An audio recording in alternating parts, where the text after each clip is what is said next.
kipindi hichi cha maendeleo ya teknolojia na matumizi ya mitandao ya kijamii, tunapaswa kuongeza juhudi za kuelea watoto katika misingi ya maadili mema na kuhakikisha wanatumia teknolojia kwa usalama. Ni wajibu wetu kuongoza watoto wetu ili wasikumbwe na madhara yanayotokana na matumizi mabaya ya mitandao.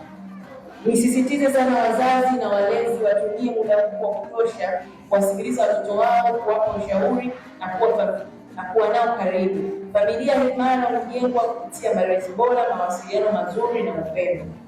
Kwa hiyo mtoto anahitaji malezi yanayojengwa kwa upendo, ulinzi, maadili na ushirikiano wa familia na jamii kwa ujumla.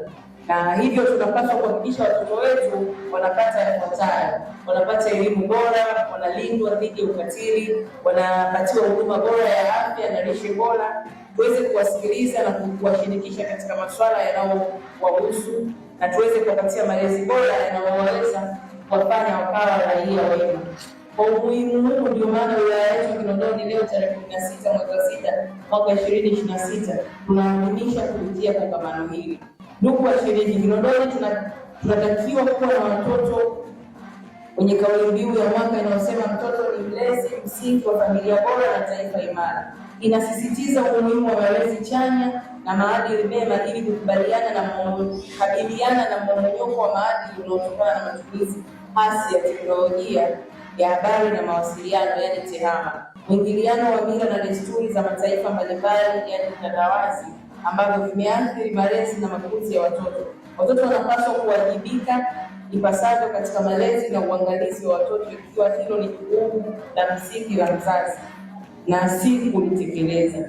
Na kingine kikubwa ambacho nikitaka kuwakumbusha watoto tuliokuwa hapa, watoto sio jukumu tu la wazazi, bali watoto ni jukumu letu sisi sote, kuanzia walimu, kuanzia viongozi wa dini, kuanzia sisi ambao tunajikuta nao kila siku. Watoto ni jukumu letu sisi sote, kuwajali, kuwathamini na tuweze kuwatambua mapema mtoto ni kitu gani anapenda. Ukigundua mapema mtoto ni kitu gani anapenda au ana mwelekeo gani uko mbele kwa kuwa naye karibu, tutaweza kujua namna gani tunamsaidia kufikia malengo yake.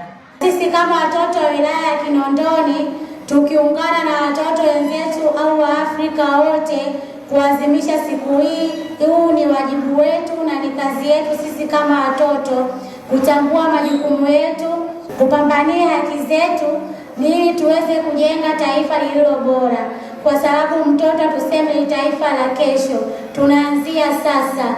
Tukijitambua sasa, hata baadaye tunaweza kufanya mambo makubwa kama watoto wenzetu walivyoweza kupambania haki zao na mpaka kuonesha ujasiri. Hii inatufundisha kuwa majasiri na kupambania haki zetu na tulindane sisi kwa sisi.